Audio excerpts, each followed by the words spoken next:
way, in the sense that I'm not asking for anything from you, but I really just want to share my own response to perceived failure or disappointment, and hopefully, in some ways, share the magic of sharing a disappointment. So let me just explain before we get into some like tips on how to handle disappointment and perceived failure. So I launched this mindful group journaling course. I think you getting my emails. You've probably seen my emails about the mindful group journaling course, and I put some time and effort into it, and I put it out there in the universe, and I believe in it. And I believe in it, right? And so I'm not gonna lie, when crickets, right? When I don't really get a response, it's disappointing, and it can be perceived as a real failure, as like a failure without quotes, right? And I want to share with you that this is how I'm responding to quote unquote failure or a disappointment.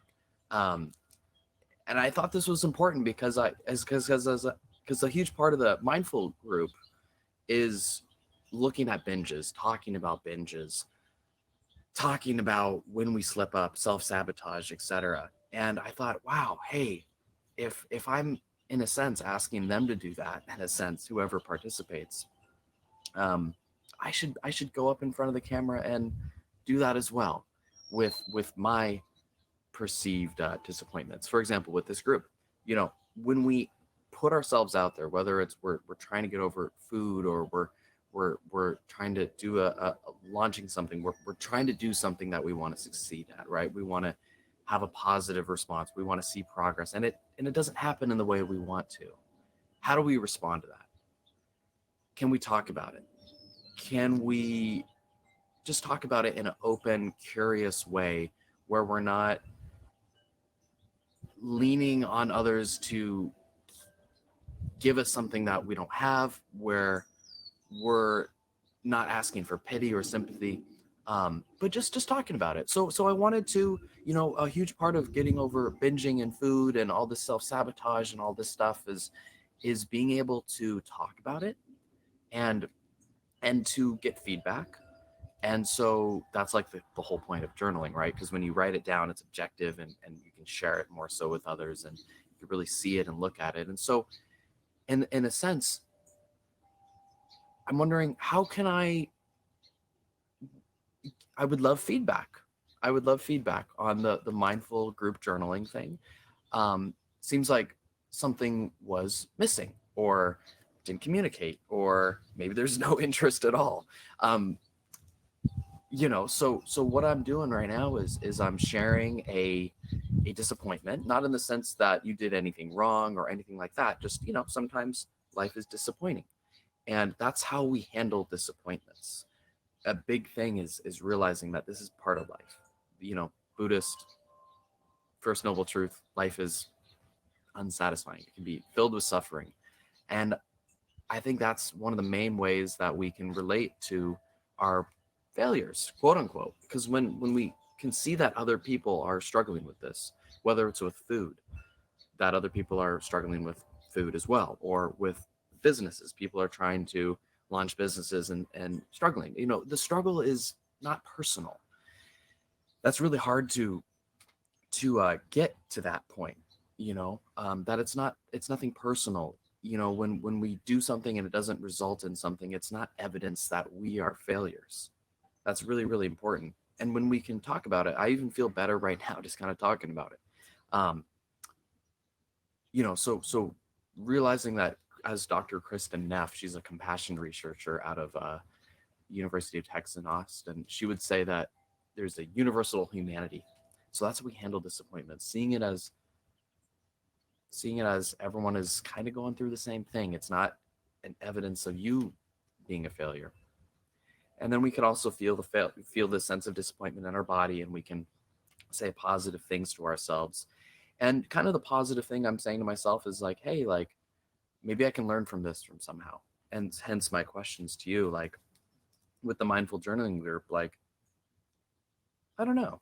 I guess I'd be curious, like, how did it resonate with you? Or if you were to give me advice, what would you advise me to do? I'm open to ideas. Um, yeah, maybe you haven't even heard of it. Maybe I didn't get the message out there, or I don't know. I'm just coming in a curious way. And yeah, so I'm opening myself up for feedback, trying to learn from it, right? I think that's the whole point, hopefully, of this group, is that we can talk about failure. We can say, hey, what happened there? This isn't a sign that I'm bad. It's not a sign that anyone is bad if they overeat or fail in any way. It happens to everyone. And how can we talk about it without shame? Um, how can we help each other grow? Especially, how can we open ourselves up to feedback? And It's a brave thing to do. And I'm happy I'm actually on camera, because I'm like a little, yeah, a little nervous, I guess. A little like, like, should I tell them that the group that I launched didn't really get any traction, But I feel like, yeah, like, let me just share where I'm at with y'all, and open myself up for feedback, and hopefully, hopefully just share, like, I really think that talking about failure, facing it, being curious, this is the essence of a growth mindset. This is really, really key. How to get over food stuff is removing the shame, really. And when we remove the shame and we can let the light in, we can kind of get some more energy, some new perspectives, kind of move on from it, try new things. Things tend to work out. So I guess that's where I'm coming from. And I'll wrap up with this, just with a little summary of how to handle disappointment. It's realizing you're not alone, that there's other people going through very, very similar struggles as you. If launching a business or overcoming binging was easy, then everyone would do it, right? And so these are struggles that are real, and failure is just part of, or disappointment is part of what it means to be human. Everyone, I think, goes through it. Doesn't mean anything about you specifically. Easier said than done, but we can lean into that mindset. We can kind of feel the disappointment. We can journal about it. We can be mindful. We can breathe with it. We can let it pass through us, right? Everything that arises will pass. And then we can also try to see what we can do differently. We can remind ourselves that we are worthwhile. And so I want to encourage you to do this for yourself in your own life today. I'm sure there will be some setback. And can we relate to our disappointments and setbacks with the attitude of compassion instead of shame? Because when we can get with compassion, and then we can grow, we can move on, we can learn, we can love. It's the shame and secrecy that holds us back. So, anyways, I just want to put that little message out there. And yeah, I'm very curious on if you have any advice for me. Okay, thanks. Bye.